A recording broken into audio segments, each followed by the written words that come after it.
महेंद्र कुमार। तो आज हम आज के वीडियो के अंदर चर्चा करेंगे विद्युत स्थितिज ऊर्जा की।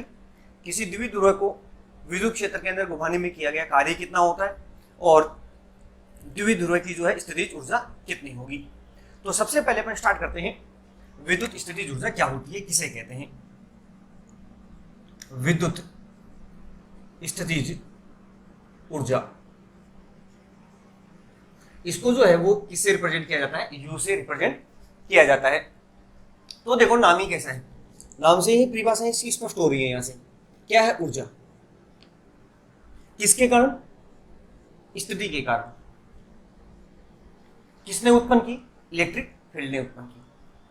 तो अपने जैसा पिछले टॉपिक में मैंने जो आपको कॉन्सेप्ट दिया था कि भाई ऊर्जा निकालनी है तो अपने को करना क्या है, कहां जाना है, कैसे निकालनी है। अपने को क्या कहा गया है, ऊर्जा निकालनी है। ऊर्जा का संबंध किससे है, कार्य से है। इसका मतलब कार्य को निकालना है अपने को। कार्य का जो संबंध है वो किससे है, बल और विस्थापन से। बल और विस्थापन से निकालना है। तो इसका मतलब अल्टरनेट अपनी स्टार्टिंग जो है वो विस्थापन बल से होनी है, फिर उसे अपन कार्य का फॉर्मूला लगाएंगे और फिर ये जो किया गया कार्य होगा वो किसमें संचित होगा, ऊर्जा के अंदर संचित होगा। तो अब यहां पर अपन बात आती है कि जब भी किसी आवेश को अपन विद्युत क्षेत्र के अंदर लेके आते हैं तो या तो उस आवेश के ऊपर क्या लगेगा, आकर्षण, या क्या लगेगा, प्रतिकर्षण बल लगेगा। दो कंडीशन अपने पास उपलब्ध होंगी। तो प्रतिकर्षण बल लग रहा है, आकर्षण बल लग रहा है, कौन लगा रहा है, क्या इलेक्ट्रिक फील्ड खुद प्रतिकर्षण बल और आकर्षण बल लगा रहा है, या अपन जिसको लेकर आ रहे हैं अपन बाहर से उसके ऊपर कोई बाह्य बल लगा रहे हैं। तो उसके आधार पर ये अपने को पता लगाएंगे कि जो ये स्थितिज ऊर्जा होगी उसका मान जो है वो डिक्रीज होगा या इंक्रीज होगा, बढ़ेगा या घटेगा अपने पास। तो यहां सबसे पहला जो पॉइंट लिया गया उसके अंदर पर मान के चल रहे हैं कि जो इलेक्ट्रिक फील्ड है वो कैसा है, अनुपस्थित है। कि जब इलेक्ट्रिक फील्ड क्या है, अनुपस्थित हो तो अपने को क्या निकालनी है, विद्युत स्थितिज ऊर्जा निकालनी है। तो मान लिया कि अपने पास एक निकाय है, सिस्टम है, एक तंत्र है। ये जो निकाय है ये दो या दो से अधिक आवेशों से क्या है, मिलके बना हुआ है। अपन यहां पर विद्युत क्षेत्र की चर्चा कर रहे हैं इसलिए अपन क्या शब्द यूज कर रहे हैं, आवेशों से बना हुआ मान रहे। अन्य किसी की बात करेंगे तो वहां उसके रूप में अपन बात करेंगे। तो निकाय का मतलब है कि कोई मिनिमम जो है वो कम से कम दो या दो से अधिक आवेशों से क्या होगा, मिलकर बना हुआ होगा। तो अब जैसे लेते हैं कि मान लिया अपने पास कोई बिंदु ए है और एक दूसरा कोई बिंदु बी है, और ए बिंदु के ऊपर जो आवेश है वो कितना रखा गया है, Q1 आवेश रखा गया है, और बी बिंदु पर क्या रखा गया, Q2 आवेश रखा गया है, जो एक दूसरे से कितनी दूरी के ऊपर है, r दूरी पर है। तो अब ये जो पूरा है ये इसको अपन क्या बोलेंगे, निकाय बोलेंगे। अपन ने क्या किया, इस सिस्टम, इस तंत्र का क्या किया, इस निकाय का क्या किया है, निर्माण किया। तो कैसे किया अपन ने पहले बिंदु ए पर क्या रखा, Q1 आवेश रखा। उसके बाद किसके ऊपर रखा, बिंदु बी के ऊपर Q2 आवेश रखा। कोई तीसरा बिंदु है तो Q3 आवेश लेके आ जाएंगे। तो जितने आवेश अपने को, जिस तरह का निकाय अपने को निर्मित करना होगा उतने ही आवेश अपन क्या होंगे, लेकर आएंगे और यहां उस बिंदु के ऊपर उनको क्या कर देंगे, स्थित कर देंगे। ठीक है। तो अब होगा क्या, अपन आवेश को कहां से लेकर आएंगे, अपन आवेश को कहां से लेकर आएंगे, अनंत से लेकर आएंगे। अनंत से जब लेकर आएंगे तो होगा क्या, वो देखो। अब यहां पर अभी अपन ने ये कल्पना की कि भाई हाँ अपने को एक आवेश को ए बिंदु पे रखना है, दूसरे आवेश को क्या है, बिंदु बी पर रखना है। अब अपने को एक बार मान लो कि ये जो आवेश है यहां नहीं रखे हुए हैं, ये दोनों ही आवेश कहां रखे हुए हैं, अनंत पर रखे हैं। कहां पर है, अनंत पर है। अब अपन ने क्या किया, बिंदु जो ये ए है अपन ने जो रिप्रेजेंट कर रखा है ए, इसके ऊपर यहां से चले, यहां Q1 और Q2 दोनों आवेश यहां अनंत पर है। अपन पहले Q1 को लेकर आते हैं यहां से।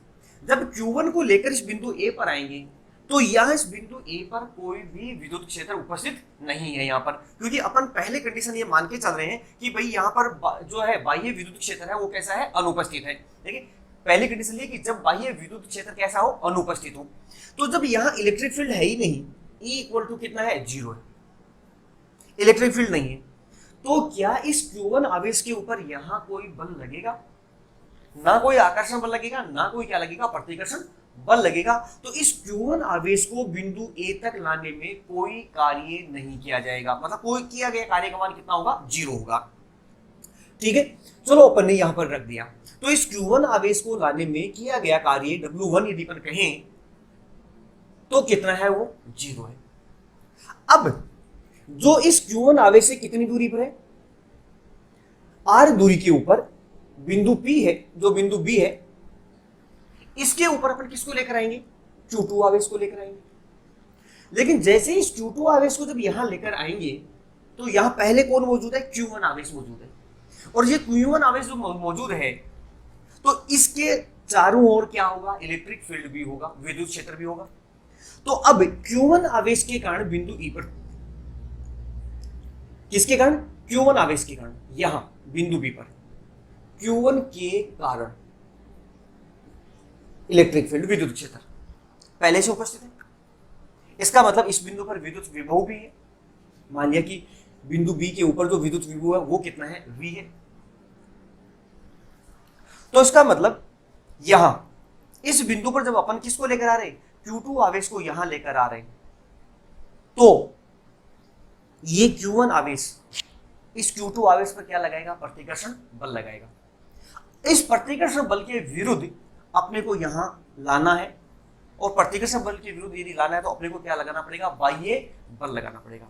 और ये जो बाह्य बल लगाएंगे, इसका मतलब है कि अपन इस निकाय के ऊपर क्या कर रहे हैं, या इस क्षेत्र के विरुद्ध क्या कर रहे हैं? कार्य किया जा रहे हैं। और ये जो किया गया कार्य है, ये किया गया कार्य ही इसमें क्या हो जाएगा? संचित हो जाएगा। किसके रूप में संचित होगा? विद्युत स्थितिज ऊर्जा के रूप में संचित होगा। तो अपन लिखते हैं कि यहां बिंदु B के ऊपर कितना आवेश लेकर आए? Q2 आवेश लेकर आए। तो किया गया कार्य कितना है? मान लो कि क्या किया गया कार्य कितना है? W2 है। तो W2 की वैल्यू कितनी है? तो देखो, इस बिंदु B के ऊपर अपन कह रहे हैं कि विभव कितना है? V है। आवेश कितना है लेकर आए? Q2 आवेश लेकर आए। तो अपन ने विद्युत विभव की परिभाषा पढ़ी थी कि V equal to W upon कितना होता है? Q। तो W बराबर Q इंटू कितना होगा? V। कि किसी Q आवेश को V विभव वाले क्षेत्र के अंदर यदि लेकर आते हैं तो किया गया कार्य कितना होगा? W बराबर Q इंटू कितना होगा? V होगा। इसका मतलब यहां पर इस बिंदु के ऊपर जो विभव है, जो किया गया कार्य है, वो कितना होगा? W2 बराबर Q2 इंटू कितना हो गया? V हो गया।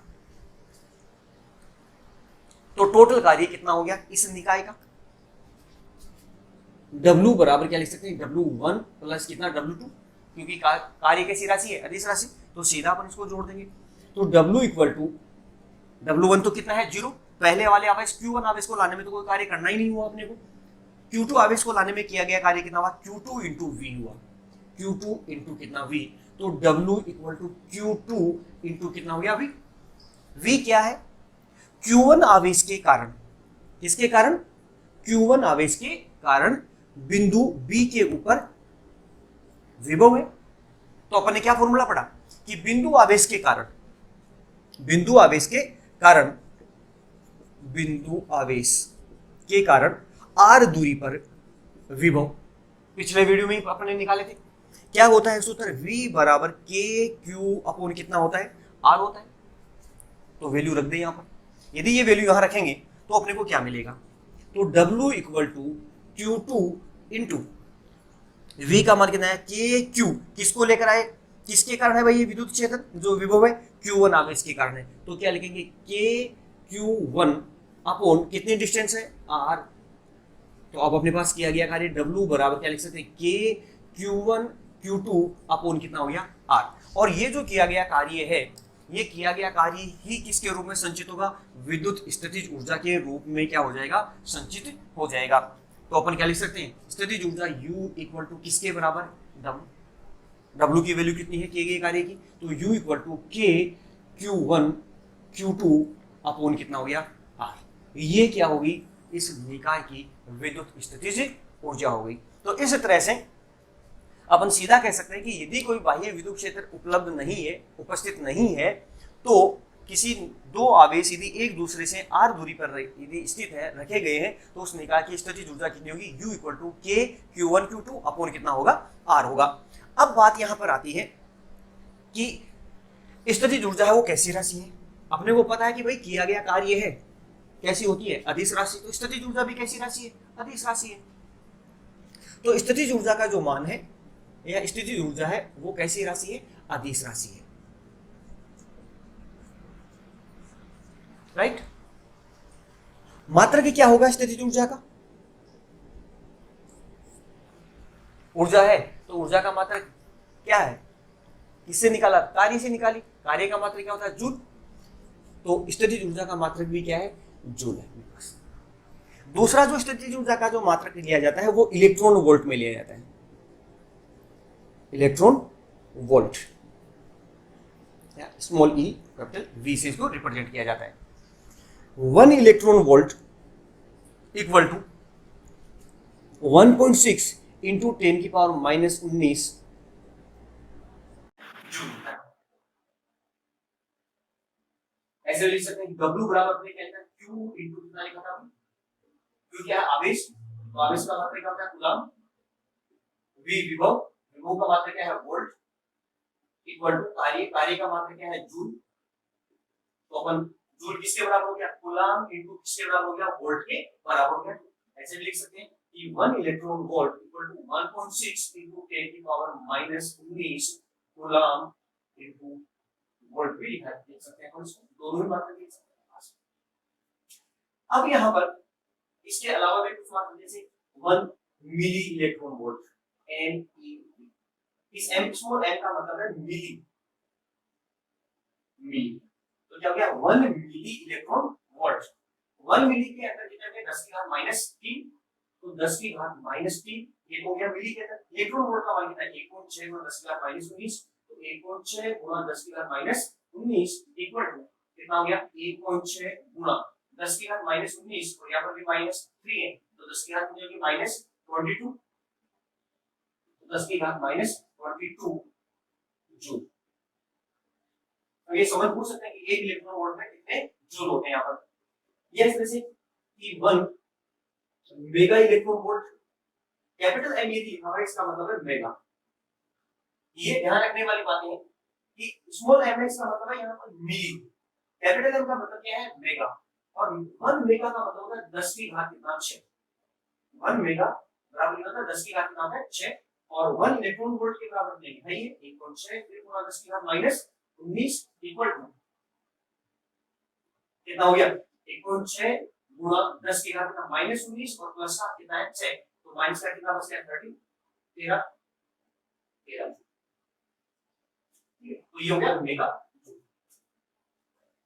एक giga electron volt GeV, capital इसका मतलब है गीगा। और 1 गीगा का मतलब होता है 10 की घात 9। 10 की घात कितना है? 9। तो 1.6 into 10 की पावर -19 इक्वल टू ये 1.6 into 10 की पावर -19 में से लोगे -10 की पावर -10 जूल में से। तो ये क्या है? स्थितिज ऊर्जा के मात्रक। विभव की होगी, बड़ी कार्य की विभव होगी कितनी होगी है? m1 l2 p-2 कार्य की विभव होगी आपके पास। अब यहाँ पर बात आता है कि जिस निकाय का आपने निर्माण किया उस निकाय की जो स्थितिज ऊर्जा है वो स्थितिज ऊर्जा कब बढ़ेगी और कब घटेगी। यहाँ पर ये सबसे महत्वपूर्ण बात है कि आपने जो अपन आवेश Q1 और Q2 लेके तो आए कि ये बने Q1 आवेश है, ये Q2 आवेश है, इसके द्वारा और दोनों के बीच में R अंतर, तो इसके द्वारा अपने एक निकाय का क्या कर लिया? निर्माण किया। ये निकाय निर्मित किया है अपने। ठीक है। अब ये दोनों आवेश हैं, ये दोनों धनावेश हैं या ऋणावेश हैं या विपरीत प्रकृति के, सहजातीय हैं या विजातीय हैं। तो यहाँ पर अपन बहुत चीज समझते हैं कि यदि पहला आवेश Q1 और ये दूसरा आवेश Q2, ये दोनों ही सहजातीय हैं, मतलब दोनों धनावेश। अब ये दोनों यदि धनावेश हैं और इनको अगर पास में लेकर आ रहे एक दूसरे के क्या ला रहे? पास में लेकर आ रहे। जब इन दोनों को पास में लेकर आएंगे तो क्या लगेगा? प्रतिकर्षण बल। प्रतिकर्षण बल लगेगा, तो अपने को इस प्रतिकर्षण बल के विरुद्ध, प्रतिकर्षण बल के विरुद्ध क्या करना होगा, कार्य करना होगा, कार्य करना पड़ेगा। और जब प्रतिकर्षण बल के विरुद्ध यदि काम करना पड़ेगा, किसको, अपने को, मतलब बाह्य कार्य किया जा रहा है यहाँ पर, तो इस निकाय की स्थिति जो ऊर्जा होगी वो क्या हो जाएगी, बढ़ जाएगी, क्योंकि निकाय के ऊपर काम किया जा रहा है, विरुद्ध काम किया जा रहा है। तो अपन कह सकते हैं यदि दो सजातीय आवेश है, समान आवेश है, समान प्रकृति के आवेश है, यदि उनको पास में लाया जाएगा तो आपको उस प्रतिकर्षण बल के विरुद्ध बाह्य जो बल है वो आपको लगाना पड़ेगा, और क्या करना पड़ेगा, इस बाह्य प्रतिकर्षण बल के विरुद्ध काम करना पड़ेगा। तो वो किया गया कार्य ही किसमें संचित होगा, स्थितिज ऊर्जा के रूप में संचित होगा, जिससे इस निकाय की स्थितिज ऊर्जा क्या हो जाएगी, बढ़ जाएगी। यदि इन दोनों आवेशों को यहाँ पर रखा पास में, तो ये इनको दूर लेके जा रहे हैं, दूर लेके जाएंगे तो क्या होगा, अपने को यहाँ कुछ करने की जरूरत नहीं, क्योंकि ये जो दोनों है इनकी प्रकृति ऐसी कि एक दूसरे को क्या मारेंगे, धक्का मारेंगे, एक धक्का मारेगा, इसको क्या मारेगा, पार्टिकल्स लगाएंगे। तो अपने द्वारा काम नहीं किया जा रहा, बल्कि काम कौन कर रहा है, ये खुद निकाय काम कर रहा है। तो यहाँ जब दो आवेशों को, दो धनावेश है या दो सजातीय आवेश है, उनको एक दूसरे से दूर यदि ले जाया जा रहा है तो निकाय स्वयं कार्य करेगा, निकाय स्वयं कार्य करेगा, निकाय स्वयं कार्य करेगा।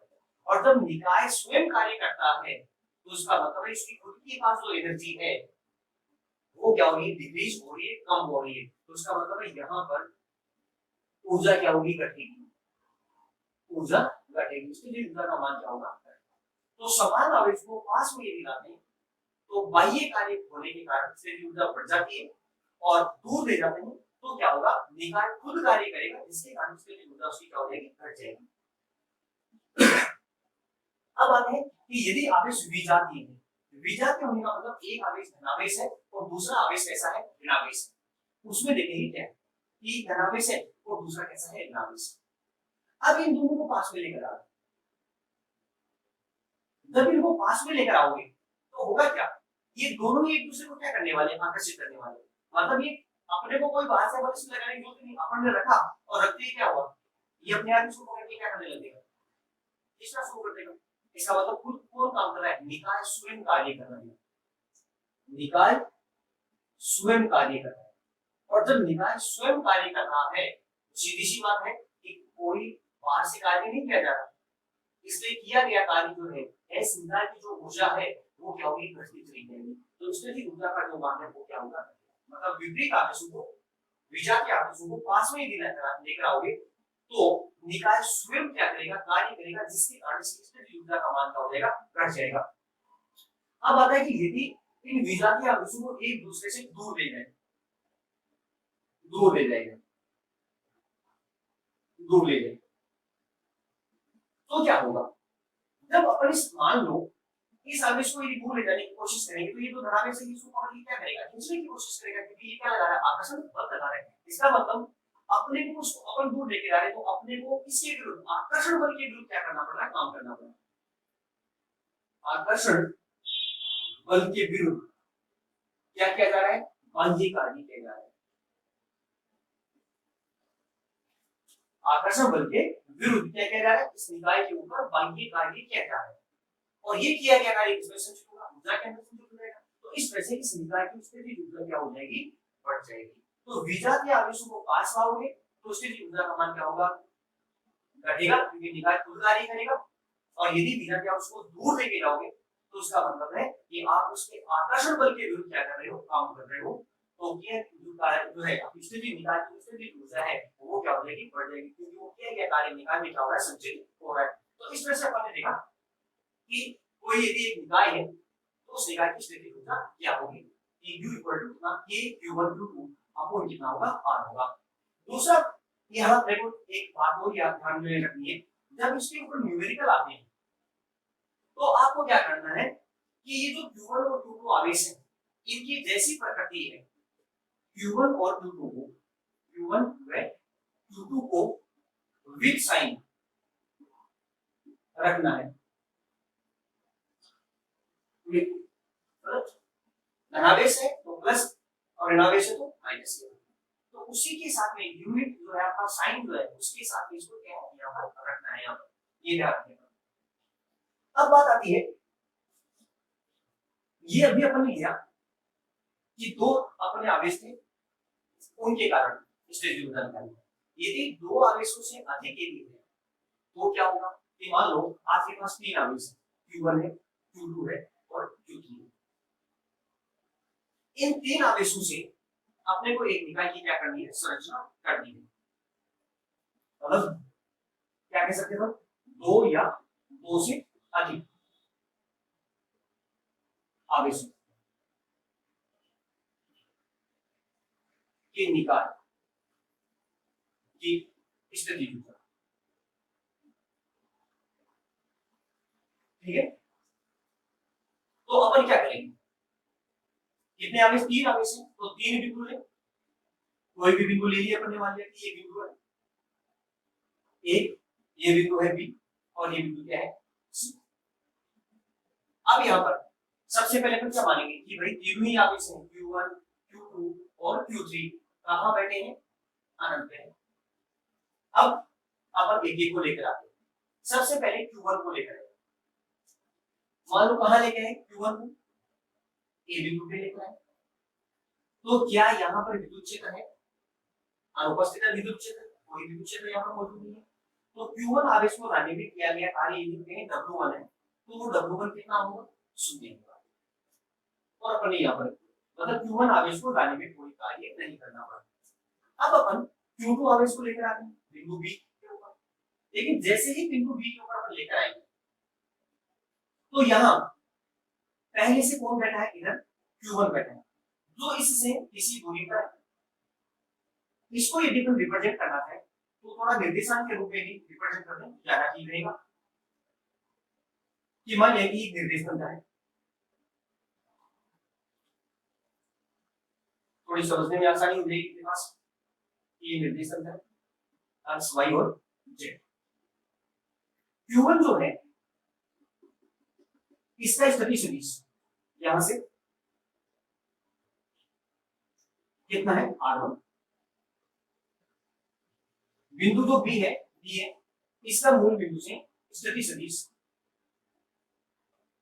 कितना है R2, और बिंदु जो C है उसका स्थिति सदिश कितना है R, ठीक है। अब तो अपने को बिंदु जब आवेश Q2 को बिंदु B पर लेकर आ रहे तो बिंदु B जो है ना वो A से कितनी दूरी पर है वो देखना है। तो बिंदु A से दूरी तो फिर ये वाली A का स्थिति सदिश कितना है R1, B का स्थिति सदिश कितना है R21, तो A और B के बीच जो डिस्टेंस है उसका स्थिति सदिश क्या होगा, वो मान लिया कितना है R2, यहां से निकाल सकते हैं सदिश नियम का पालन करते हैं कितना है R2। तो अब इस Q1 आवेश के कारण बिंदु B के ऊपर क्या होगा, विभव होगा। यहां पर बिंदु B के ऊपर किसके कारण, Q1 आवेश के कारण, Q1 के कारण विभव, Q1 के कारण विभव कितना लिखेंगे 1, कितनी दूरी पर, R दूरी पर, R21 दूरी पर, तो उसको R21 कह देंगे। तो अब अपने को क्या निकालना किया गया, कार्य निकालना। कार्य का फॉर्मूला क्या पड़ा अभी, W बराबर Q इनटू कितना होगा V।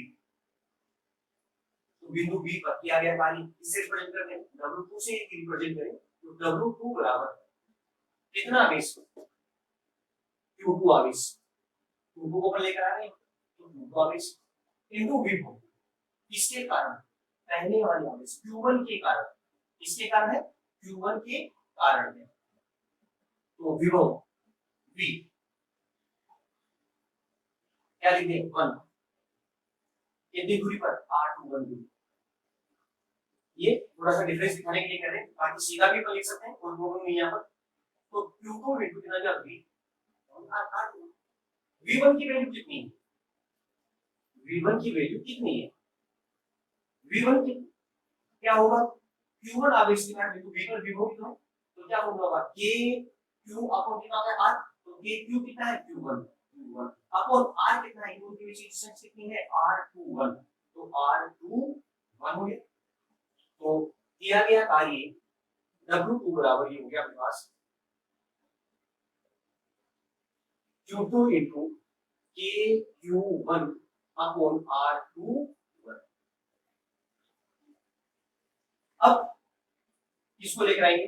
Q3, आप इसको लेकर आएंगे। कहां लेके आएंगे? बिंदु C पर लेके आएंगे। Q3 को जब यहाँ C पर लेके आते हैं तो मान लिया कितना कार्य करना पड़ रहा है? Q3 करना पड़ रहा है, W3 कार्य करना पड़ रहा है। तो अब यहाँ पर C बिंदु के ऊपर जब Q3 को लेकर आते हैं तो यहाँ पर जो A बिंदु पर जो Q1 आवेश है उसके कारण भी विभव है, और बिंदु B पर जो Q2 आवेश है उसके कारण भी यहाँ पर क्या है? विभव। दोनों के कारण यहाँ विभव, यहाँ ये दोनों के कारण, मतलब यहाँ C पर Q1 व Q2 के कारण भी मौजूद है आपके पास। क्लियर की बात? ध्यान से समझना इन बातों को। Q1 व Q2 के कारण क्या है? विभव है। फॉर्मूला क्या है? किया गया कार्य आवेश गुणा विभव। किस आवेश को लेकर आए? Q3 आवेश को लेकर आ रहे हैं, तो यहाँ इस कार्य को W3 कह रहे हैं, तो किया गया हमारे W3 बराबर आवेश कितना लेकर आ रहे हैं? Q3 इनटू V क्या है? C पर विभव। किस किस के कारण? Q1 के कारण भी है और Q2 के कारण भी है, तो क्या हुआ? दोनों का कुल विभव लिखेंगे। तो क्या इसको ऐसा लिखेंगे एक बार समझने के लिए? Q1 के कारण विभव प्लस Q2 के कारण विभव, Q2 के कारण दो विभव अपने को निकाल दिया। तो देखो C जो है वो A बिंदु से कितनी दूरी पर, ये डिस्टेंस हमने पूछी, तो इस डिस्टेंस को क्या कह सकते हैं? R31 लिख सकते हैं। और यहां से B से C वाली जो डिस्टेंस है उसको क्या लिख सकते हैं? R3 लिख सकते हैं। तो W3 बराबर Q3 इंटू Q1 के कारण विभव। आवेश कितना है? Q1, डिस्टेंस कितनी है? R31, तो K Q1 upon R31 plus Q2 के कारण यहाँ पर K आवेश कितना है? Q2 अपॉन डिस्टेंस कितनी है? R32। तो ये अपन ने एक क्या बना लिया? कैसा त्रिभुज है? त्रिभुजाकार निकाय का निर्माण होने पास। तो अब इस निकाय को करने में किया गया टोटल कार्य, तो टोटल क्या है कार्य? कितना किया? देखो यहाँ पर W1 कितना है? 0। पहले वाले आवेश को Q1 आवेश को लाने में कोई काम नहीं करना पड़ा। Q2 आवेश को जब लेकर आए तो क्या गया कार्य? W2 का कितना हुआ? A Q1 Q2 बटा R21 हुआ। और Q3 आवेश को लेकर आए तो अपने पास कितना हुआ? Q3 को एक बार अंदर मल्टीप्लाई कर दूं यहां से, तो कितना होगा? K Q1 Q3 upon R31 और K Q2 Q3 upon R32। तो किया गया टोटल कार्य क्या करें? इन सभी का योग करके जोड़ देंगे। यदि इनको जोड़ते हैं तो किया गया टोटल कार्य W equal to W1 plus W2 plus W3। तो W इक्वल टू लिख हो गया 0 0 हो गया, प्लस W2 की वैल्यू होगी मेरे पास K Q1 Q2 upon R21 plus W3 की वैल्यू होगी K Q1 Q3 upon R31 plus K Q2 Q3 upon R3 हो गया। तो ये हो गया अपने पास टोटल किया गया कार्य, और यही किया गया कार्य किसके अंदर संचित हो जाएगा? इसमें भी ऊर्जा के रूप में संचित हो जाएगा। तो इसका ऊपर किससे लिखते हैं? U से। तो ये U इक्वल टू कितना हो जाएगा? K Q1 Q2 अपॉन कितना हो जाएगा? R21 plus K Q1 Q3 upon R31 और प्लस K Q2 Q3 अपन R3। इस तरह से ये अपने पास निकाल की क्या होगी, स्थितिज ऊर्जा अपन निकाल सकते जब क्या है, बाह्य विद्युत क्षेत्र कैसा है, अनुपस्थित है। अब यहाँ पर ये तो बने पहले दो आवेश लिए, तीन आवेश लिए, यदि अपने पास कहें कि n आवेश हैं तो निकाय की स्थितिज ऊर्जा क्या होगी। तो यहाँ पर देखें, देखो Q1 Q2 फिर Q1 Q3, हर आवेश जो है उसका योगदान कितनी बार हो रहा है, दो बार यहाँ पर होता है। तो n आवेशों के लिए यदि हम बात करेंगे तो स्थितिज ऊर्जा को उस तरह से लिख सकते हैं, U equal to 1/2 summation of K QI QJ upon RI J, जहां I की वैल्यू 1 से लेकर कहां तक है, n तक, और J की जो वैल्यू है वो भी कहां से लेकर है, 1 से लेकर n तक है। लेकिन I और J कैसे नहीं है, बराबर नहीं। बराबर होने का मतलब, तो देखो यहाँ देखो, जैसे 1 और 2 है, फिर 1 3 है, 2 3 है, लेकिन कहीं भी ऐसा नहीं होगा कि वो 1 1, क्योंकि खुद की काट रहेगी ना। तो ये I नोट इक्वल टू कितना लिखेंगे, इसको J से लिखेंगे। और 1/2 इसके लिखने के पीछे रीजन अपने पास क्या है कि यहाँ जो भी आवेश है उनका जो युग्म अपन ले रहे हैं वो कितनी बार काम में आ रहा है, दो बार काम में आ रहा है, इसलिए अपन कितना काम ले रहे हैं, 1/2 से उसको क्या कर रहे हैं, डिवाइड कर रहे हैं। तो n आवेशों की निकाय की क्या होगी, इस तरीके लिखी जा सकती है। ठीक है, तो अब अपन अगला पॉइंट लेते हैं इसके अंदर कि यदि आपके पास बाह्य विद्युत क्षेत्र यदि मौजूद है, आप जब किसी आवेश को लेकर आते हैं और वहां पहले से ही विद्युत क्षेत्र यदि उपस्थित है, तो किया गया कार्य कितना होगा, निकाय की स्थितिज ऊर्जा कितनी होगी बाह्य विद्युत क्षेत्र की उपस्थिति में। बाह्य विद्युत क्षेत्र की उपस्थिति में निकाय की स्थितिज ऊर्जा,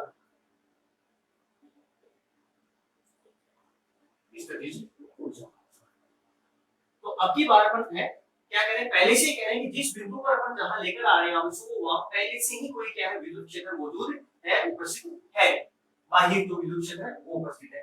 तो मान लिया कि जैसे अपने पास ये निर्देश अंतर जो अभी अपन ने लिया था, x y x और z x, ये इसका क्या है, मूल बिंदु, और मूल बिंदु के सापेक्ष ये कोई बिंदु A है जिसका स्थिति सदिश कितना है, r1।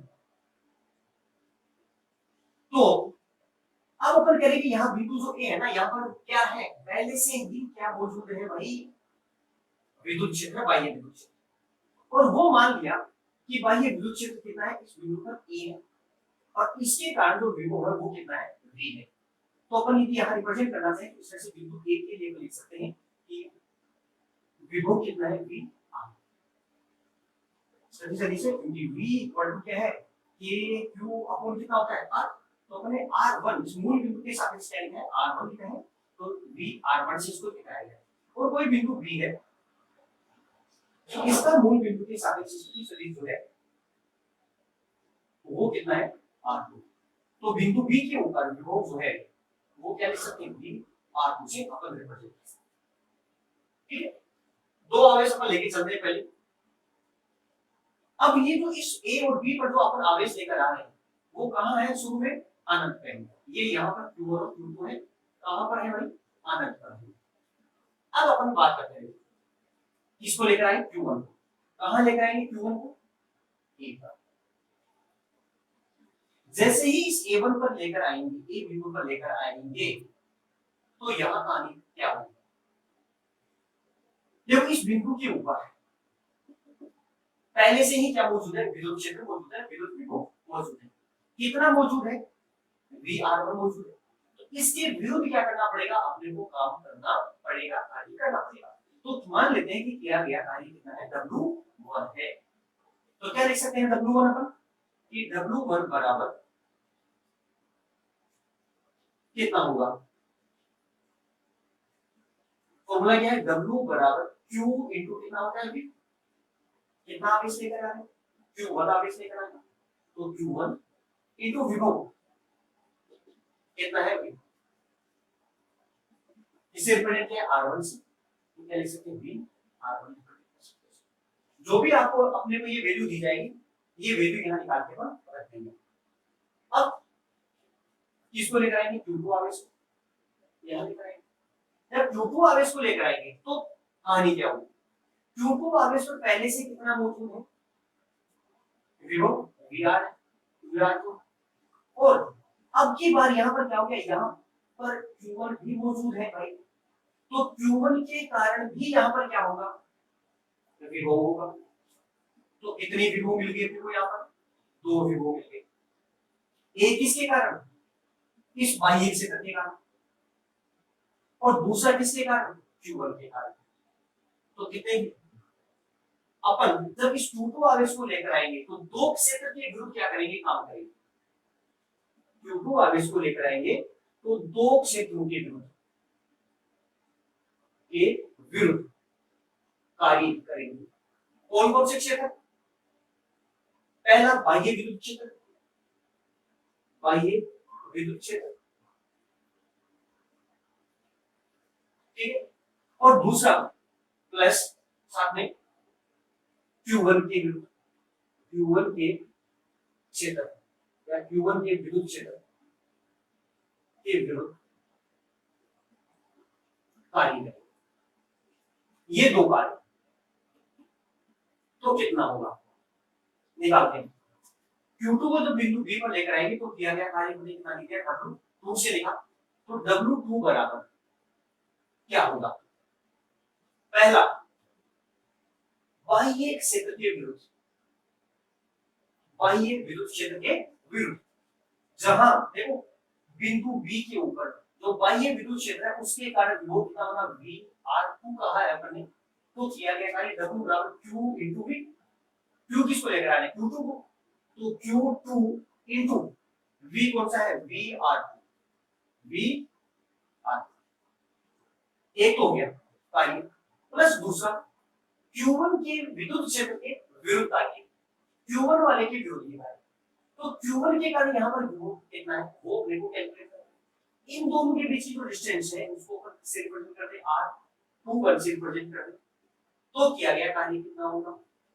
प्लस फॉर्मूला वही है Q into V, किसको लेकर आए थे? Q2 को लेकर आए थे, तो Q2 को लेकर आए इनटू क्या है? विभव, किसके कारण? Q1 के कारण यहाँ पर, तो Q1 के कारण जो विभव है उसको अपन क्या लिख सकते हैं? V R21, R21। तो अब क्या हो गया? इस निकाय का निर्माण हो गया मेरे पास, दो आवेशों के निकाय, तो किया गया टोटल कार्य कितना होगा? तो किया गया टोटल कार्य जो है वो अपन लिख देंगे W equal to W1 plus W2। W1 की वैल्यू कितनी है? Q1 into VR, VR1 plus W2 की वैल्यू कितनी है? Q2 VR2 और प्लस Q2 VR21। जहां VR21 की यदि अपनी वैल्यू रखना चाहें तो लिख सकते हैं Q1 VR1 plus Q2 VR2 plus Q2 into VR21 क्या है? Q1 आवेश के कारण, क्या बोल रहा है? V बराबर K Q अपॉन R, किसके कारण? Q1 के कारण, तो V बराबर K Q की जगह Q1 अपॉन R की जगह कौन है? R21, R21 K Q1 upon R21। तो इस तरह से ये क्या होगा? किया गया टोटल कार्य, और ये टोटल कार्य वो किसके रूप में संचित हो जाएगा? स्थितिज ऊर्जा के रूप में संचित हो जाएगा। तो स्थितिज ऊर्जा को किससे लिख रहे हैं? U से, तो U इक्वल टू कितना हो गया? Q1 VR1 plus Q2 into VR2 और plus K Q1 Q2 upon कितना है? R21। ये अपने पास क्या होगी? बाह्य विद्युत क्षेत्र की उपस्थिति में किसी निकाय की स्थितिज ऊर्जा होगी। तो यहां से सीधा सीधा देख सकते हैं, थोड़ा सा अपने इसको देखें सूत्र को,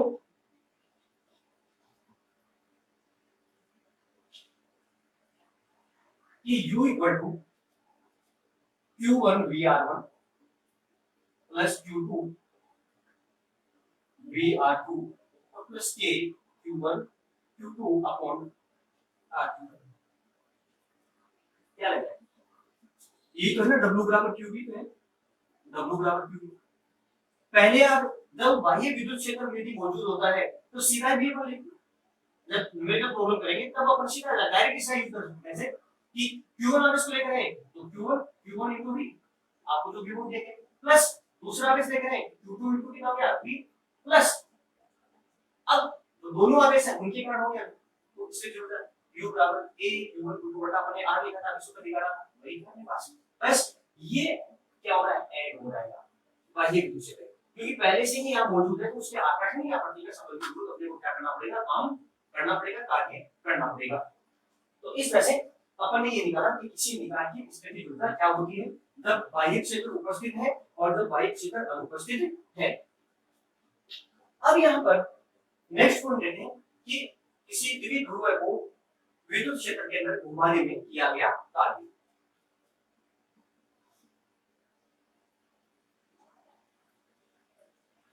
द्विध्रुव को विद्युत क्षेत्र में घुमाने में किया गया कार्य,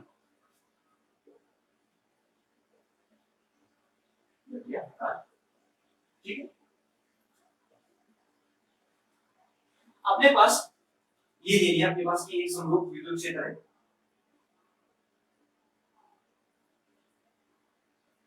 और इस समरूप विद्युत क्षेत्र की जो इंटेंसिटी है, तीव्रता है, वो कितनी है। अब क्या लेके आना अपने को, एक द्विध्रुव है, ये एक द्विध्रुव है जिसका एक सिरा धनावेश है, एक सिरा कैसा है, ऋणावेश, इसको इस विद्युत क्षेत्र के अंदर रखना है। तब इसके अंदर मान लिया अपने कि ये एक द्विध्रुव है प्लस Q और ये माइनस Q और ये द्विध्रुव को मिलाने वाली इसकी एक्सिस, ये एक द्विध्रुव है, को नाम देते हैं ये द्विध्रुव। ये भी अपने पास क्या है, द्विध्रुव है और ये अपने डिस्टेंस पिछले चैप्टर में कितनी ली थी, दोनों आवेशों के बीच की डिस्टेंस पता कितनी ली थी, 2a। क्या देखा था अपन ने भाई कि इस द्विध्रुव को अपन इस विद्युत क्षेत्र के अंदर की जो डायरेक्शन है, यहां से कितनी डिग्री कोण के ऊपर रखा गया है, थीटा डिग्री कोण के ऊपर रखा गया है।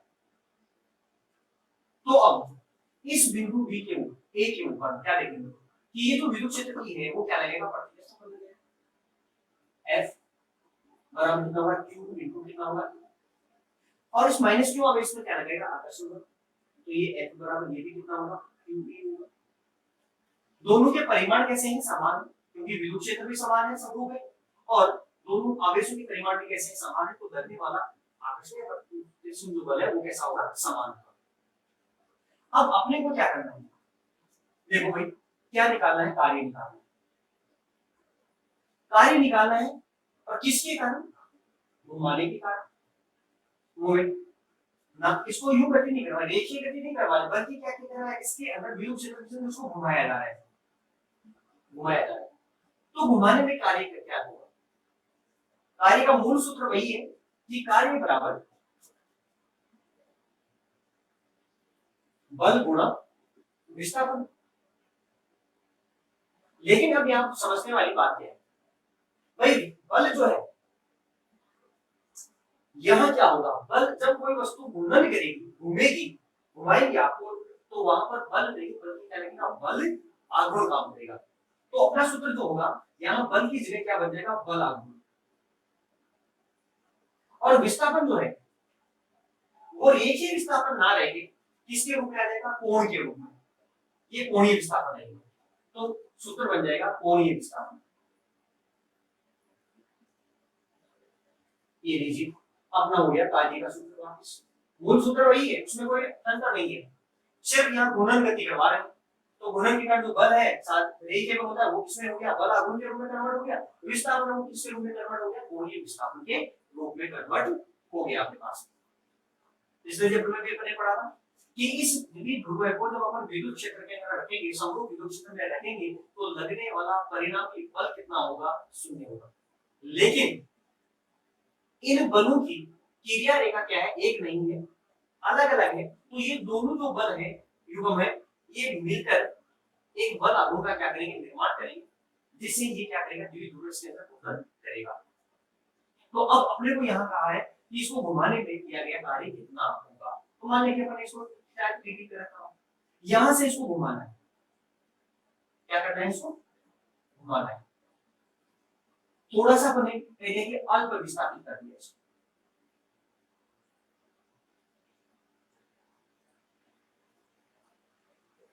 यहाँ अल्प विस्थापित मान लिया कि कितना अल्प विस्थापित कर दिया, डी थीटा और से इसको अल्प विस्थापित कर दिया।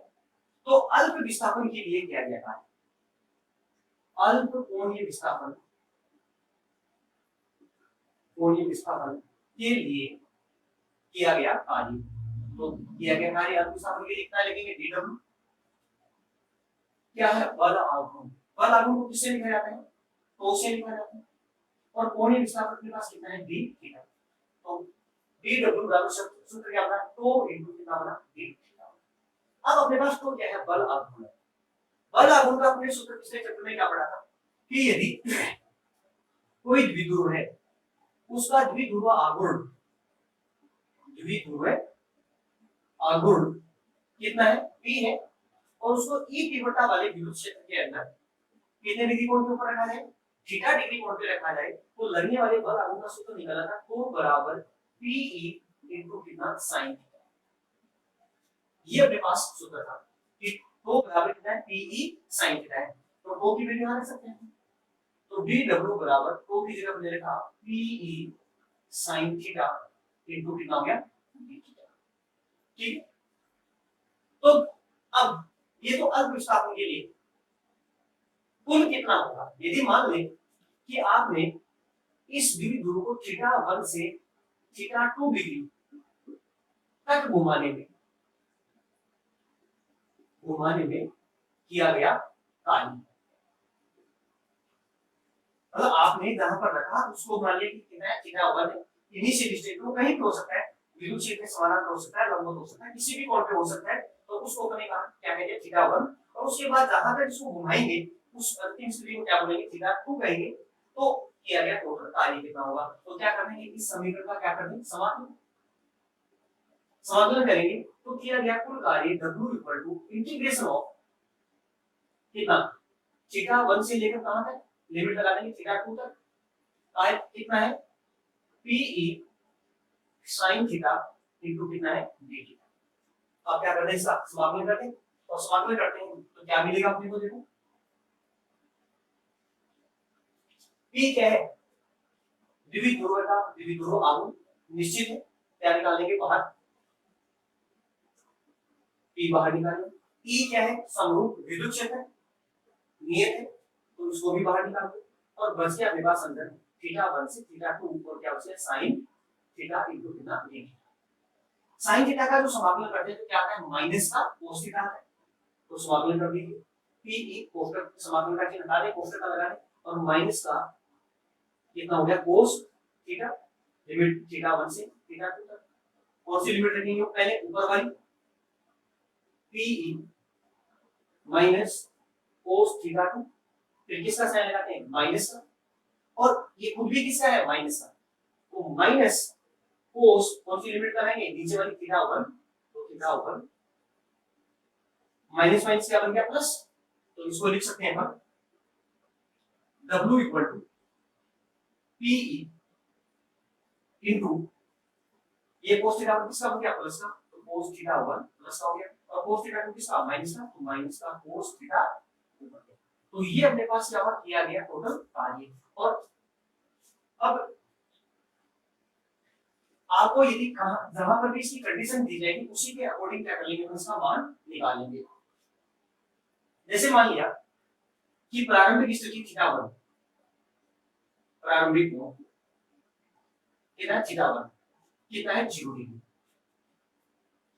प्रारंभिक कोण है थीटा है वो कितना डिग्री है, 0 डिग्री। 0 डिग्री होने का मतलब आपने इस द्विध्रुव को इस तरह से रखा है, इस विद्युत क्षेत्र के समानांतर ऐसे। तो ये जो कोण विद्युत क्षेत्र की दिशा और द्विध्रुव आघूर्ण की दिशा कहां होती है, माइनस से किसकी तरफ होती है, प्लस की तरफ होती है, तो दोनों एक ही डायरेक्शन यहां पर हो जाती है। द्विध्रुव देखो ये माइनस का है, ये वाला सिरा जो है माइनस है, ये और ये वाला क्या है, प्लस है, तो माइनस से प्लस की तरफ, तो द्विध्रुव आघूर्ण की भी दिशा यही है और विद्युत क्षेत्र की दिशा भी यही है, तो दोनों एक दूसरे के कैसे होंगे, समानांतर होंगे। तो थीटा 1 कितना हो गया 0 हो गया, ठीक है, यहां से, तो यहां से रखा हुआ था। अब यहां से इसको क्या कर रहे हैं, घुमा रहे हैं किसी दूसरे को, जिसको अपन ने क्या नाम दिया, थीटा 2 दिया, थीटा 2 बराबर मालूम कितना है, थीटा डिग्री कोण, ये कितना भी हो सकता है। तो अब अपना पास किया गया कार्य कितना होगा, W बराबर एलसीबी W बराबर PE इनटू cos थीटा 1 कितना है 0, cos 0 माइनस cos थीटा 2 कितना है थीटा, तो क्या हो गया W बराबर PE इनटू cos 0 का मान कितना था 1 और माइनस का कितना हो गया cos। तो इस तरह से आपने वो क्या निकला, द्विध्रुव को विद्युत क्षेत्र के अंदर घुमाने में किया गया कार्य। यदि कहा जाता है कि थीटा इक्वल टू 0 डिग्री से थीटा इक्वल टू कितने डिग्री तक, 90 डिग्री तक घुमाने में कितना कार्य करना होगा, तो थीटा 1 थीटा है 0, cos 0 का मान कितना हो गया 1 और थीटा 2 कितना हो गया 90, तो कितना होगा W बराबर PE into 1 minus cos 90, cos 90 का मान कितना होता है 0, तो 1 माइनस 0 कितना हो गया 1, तो किया गया कार्य कितना होगा W बराबर कितना हो गया P। अब यदि थीटा इक्वल टू 0 से थीटा इक्वल टू कितना 180 डिग्री तक, मतलब यहां से इसको घुमाते घुमाते एकदम इस विद्युत क्षेत्र के कैसा कर दिया, विपरीत कर दिया, प्रति समानांतर कर दिया, और प्रति समानांतर कर दिया तो किया गया कार्य कितना होगा W बराबर PE cos 0 कितना हो गया 1 माइनस cos कितना 180, cos 180 का मान कितना था -1, -1 कितना हो गया प्लस का, और 1 प्लस 1 कितना हो गया 2, तो किया गया 2 PE कितना हो गया U के। तो इस तरह से अपन ये वाली जो कंडीशन इसमें क्या है कि प्रारंभिक स्थिति से थीटा इक्वल टू कितना डिग्री 90 डिग्री का मतलब है कि विद्युत क्षेत्र के लंबवत घुमाने में किया गया कार्य, विद्युत क्षेत्र के लंबवत घुमाने में किया गया कार्य। तो लंबवत घुमाने में किया गया है W बराबर कितना है P, और विद्युत क्षेत्र के प्रति समानांतर या विपरीत दिशा में घुमाने में किया गया कार्य कितना होगा, तो W बराबर कितना होगा 2PE होगा हमारे पास। तो ये हमने निकाल लिया कि द्विध्रुव को विद्युत क्षेत्र के अंदर घुमाने में किया गया कार्य कितना होगा। अब अपन नेक्स्ट पॉइंट पे चलते हैं, द्विध्रुव की विद्युत स्थितिज ऊर्जा, जो अपना इस चैप्टर का क्या है लास्ट पॉइंट है, टॉपिक है।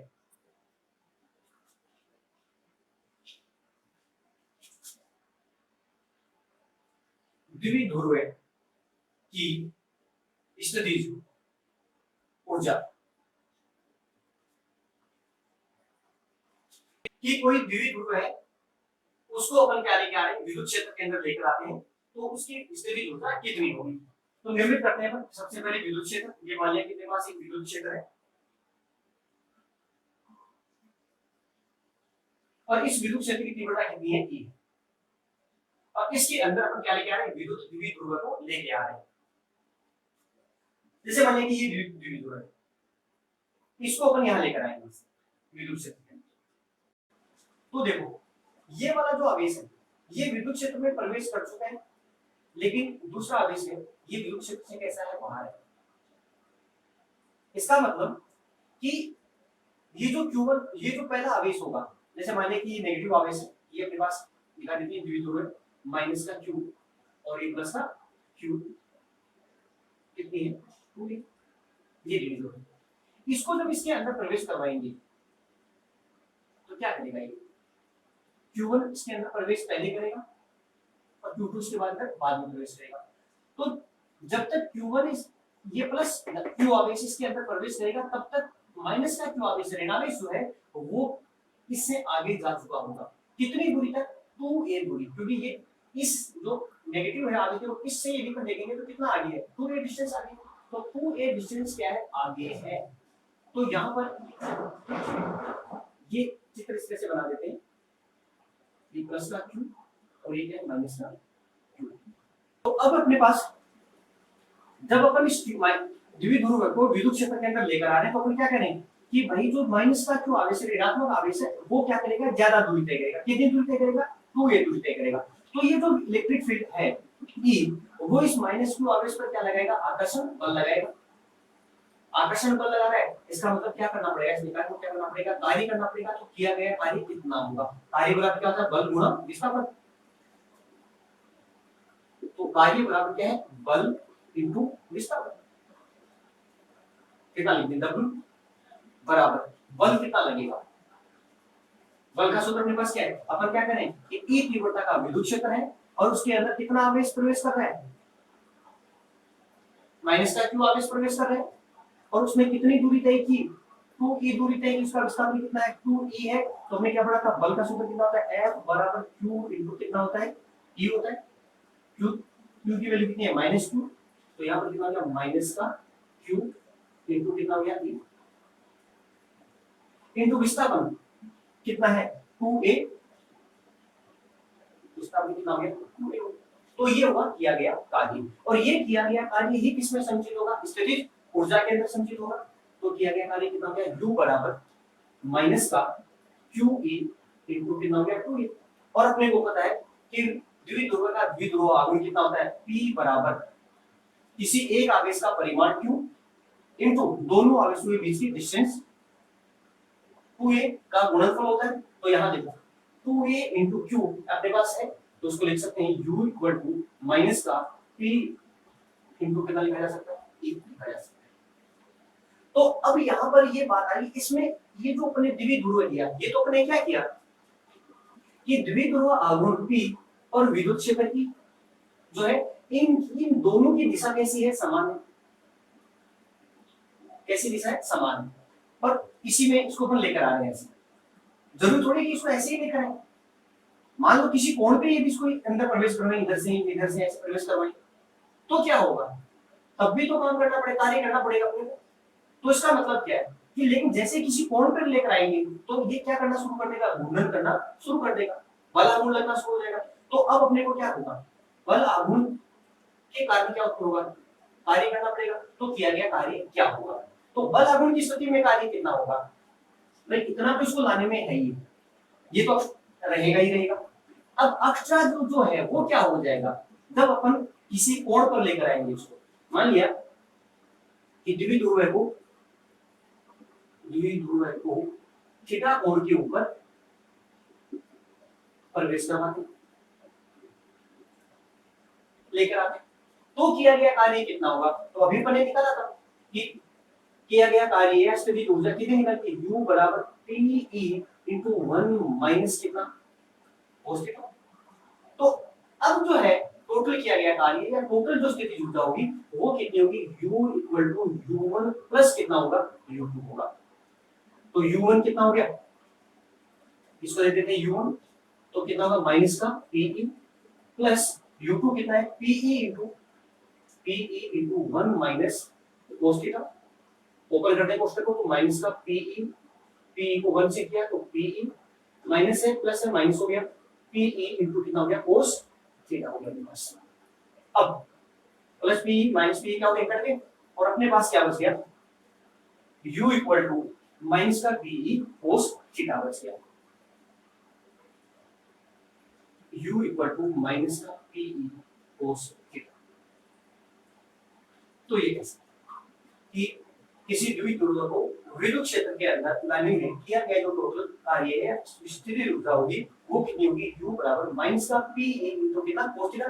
तो देखो P क्या है, सदिश राशि है, विद्युत क्षेत्र कैसी राशि है, सदिश राशि है, और स्थितिज ऊर्जा कैसी राशि है, अदिश राशि है। इसका मतलब दो सदिशों का कैसा गुणनफल है, ये अदिश गुणनफल है। तो सदिश रूप में लिखेंगे, यदि लिखेंगे पर सदिश रूप में लिखा जाए तो कैसे लिखेंगे, U equal to minus vector P dot vector E, ये सदिश रूप में इसको लिखा जा सकता है।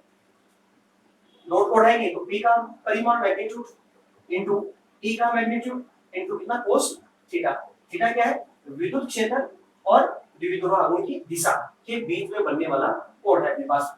तो अब यहाँ पर कई बार जो है कंडीशंस पूछी जाती हैं, ऑब्जेक्टिव के अंदर इसकी कंडीशंस पूछी जाती है कि यदि थीटा इक्वल टू कितना है, 0 डिग्री, थीटा इक्वल टू कितना है, 0 डिग्री, तो स्थितिज ऊर्जा कितनी होगी। तो यहाँ देखिए स्थितिज ऊर्जा कितना होगा, U equal to minus PE into cos 0 degree, cos 0 का मान कितना होगा 1, तो u बराबर कितना हो गया माइनस का Pe हुआ। सेकंड कि यदि थीटा इक्वल टू कितना डिग्री है 90 डिग्री, तो कितना होगा, तो u इक्वल टू कितना हो जाएगा माइनस का Pe cos 90, cos 90 का मान कितना होता है 0, तो पूरी वैल्यू कितनी होगी 0। और तीसरी कंडीशन कि यदि थीटा इक्वल टू कितना है 180 डिग्री है, तो कितना होगा u बराबर माइनस का Pe और cos 180, cos 180 का मान कितना था माइनस का 1, तो u इक्वल टू माइनस का Pe और माइनस का 1, तो u इक्वल टू कितना हो गया प्लस का Pe बन गया। अब इनका मतलब क्या है वो भी समझना है। देखिए थीटा इक्वल टू 0, क्या लिखा मैंने थीटा इक्वल टू 0, थीटा 0 होने का मतलब क्या है कि ये इलेक्ट्रिक फील्ड और जो आपका द्विध्रुव आघूर्ण है उन दोनों की दिशा कैसी है समान है। मतलब द्विध्रुव जो है द्विध्रुव विद्युत क्षेत्र के समानांतर है। थीटा इक्वल टू 0 का मतलब क्या हुआ कि जो द्विध्रुव है वो विद्युत क्षेत्र के कैसा रखा गया है समानांतर रखा गया है। तो अपन कह सकते हैं कि जब द्विध्रुव को विद्युत क्षेत्र के कैसा रखा गया है समानांतर रखा जाता है, तो स्थितिज ऊर्जा कितनी होती है u बराबर माइनस का Pe। और अपन ने जब इसका डेरिवेशन किया था तब जब इसको सीधा अपन लेकर आ रहे थे तो अपने पास स्थितिज ऊर्जा कितनी आती है u बराबर माइनस का Pe आ रही थी सूत्र क्या था अपने पास। अब यदि थीटा इक्वल टू कितना degree 90 degree, theta equal to 90 degree का मतलब हो गया किसी कोण के ऊपर अपन क्या करवाया इसको प्रवेश कराया, तो स्थितिज ऊर्जा कितनी होगी 0। और इसका मतलब अपन क्या कहेंगे कि द्विध्रुव को विद्युत क्षेत्र के कैसा रखा गया है लंबवत रखा गया है, लंबवत रखा गया। और तीसरी कंडीशन जो अपन ने ली थीटा इक्वल टू कितनी 180 डिग्री, इसका मतलब है विद्युत क्षेत्र के विपरीत। ऐसा पहले अपन u ला रहे थे, इसको ऐसे करते हैं विपरीत, इसको बोलते हैं पट्टी समानांतर या विद्युत क्षेत्र के E के विरुद्ध रखा जाए तो कितना होगा u बराबर कितना होगा प्लस का कितना होगा E। अब यहाँ क्वेश्चन जो पूछा जाता है वो पूछा जाता है कि स्थायी संतुलन और अस्थायी संतुलन क्या होगा। कि ये जो द्विध्रुव है जब भाई विद्युत क्षेत्र के अंदर प्रवेश करेगा तो उस पर बल लगेगा, तो ये कब संतुलन में होगा, कब स्थायी संतुलन में होगा और कब अस्थायी संतुलन में होगा। तो जब ये विद्युत क्षेत्र के समानांतर रखा गया तो यहाँ इसकी एनर्जी देखो ऊर्जा जो है वो कैसी है ऋणात्मक है। और यहां देखो पट्टी समानांतर रखा जाता है तो उसकी ऊर्जा कैसी है धनात्मक है। जब द्विध्रुव की ऊर्जा धनात्मक है तो ये अस्थायी संतुलन अवस्था कहलाती है, अस्थायी संतुलन अवस्था कहलाती है। और जब उसकी ऊर्जा नेगेटिव है तो इसकी ये जो कंडीशन है ये इसकी कहलाती है स्थायी संतुलन। स्थायी संतुलन जब द्विध्रुव की स्थितिज ऊर्जा ऐसी है ऋणात्मक यदि होती है तो कौन सी अवस्था कहलाती है वो उसकी स्थायी संतुलन अवस्था कहलाती है। ऊर्जा धनात्मक है तो कैसी कहलाएगी अस्थायी संतुलन कहलाएगी। और यदि ऊर्जा 0 है तो ये कैसा है स्थिर है। ये वैसी ही कहानी है कि जैसे अपन कहते हैं ना कि नेगेटिव चीज होना, एक मानो कि कर्जा है भाई इसके ऊपर इस द्विध्रुव के ऊपर, तो ये अपने घर के अंदर ही बैठा जाएगा बाहर नहीं जाएगा, तो बाहर जाके पकड़ लेंगे लोग इसको। तो ऊर्जा यदि ऋणात्मक है तो स्थायी संतुलन अवस्था है, कोई उसके पास पैसा नहीं है कर्जा है एकदम, तो बाहर निकलेगा ही नहीं है, स्थायी रहेगा एक जगह ना इधर ना बाहर, तो बाहर जाके पकड़ लेंगे इसको। और यदि ऊर्जा धनात्मक है उसके पास पैसा है तो वो क्या निकलेगा बाहर निकलेगा, कभी इधर जाएगा कभी इधर जाएगा, ये शॉपिंग करेगा वो करेगा। तो इसका मतलब क्या हो गया वो अस्थायी हो गया, डगमगाने लग गया भाई इधर उधर। तो कैसा होगा ऊर्जा धनात्मक है तो वो अस्थायी संतुलन है, ऊर्जा ऋणात्मक है तो कैसा है स्थायी संतुलन है। और 0 है ऊर्जा है ही नहीं, ना कोई कर्जा है ना उसके पास खुद के पास पैसा है, तो जहां है वो कैसा रहेगा अपना स्थायी रहेगा, ना उसे कोई देगा ना वो किसी को देगा, तो वो कैसा रहेगा स्थिर रहेगा। तो इसके साथ ये अपना तीसरा चैप्टर यूनिट 3 विद्युत विभव कंप्लीट होता है। तो यदि वीडियो आपको पसंद आता है तो दोस्तों ज्यादा से ज्यादा अपने दोस्तों के साथ अपने ग्रुप्स में इसको क्या करें, शेयर करें। और यदि आपको online classes, hand written notes, doubt session की यदि आवश्यकता हो तो आपको इस वीडियो के डिस्क्रिप्शन बॉक्स के अंदर हमारे M2 फिजिक्स का लिंक दिया गया है, जिसको आप प्ले स्टोर से या उस लिंक से क्या कर सकते हैं, डाउनलोड कर सकते हैं। धन्यवाद।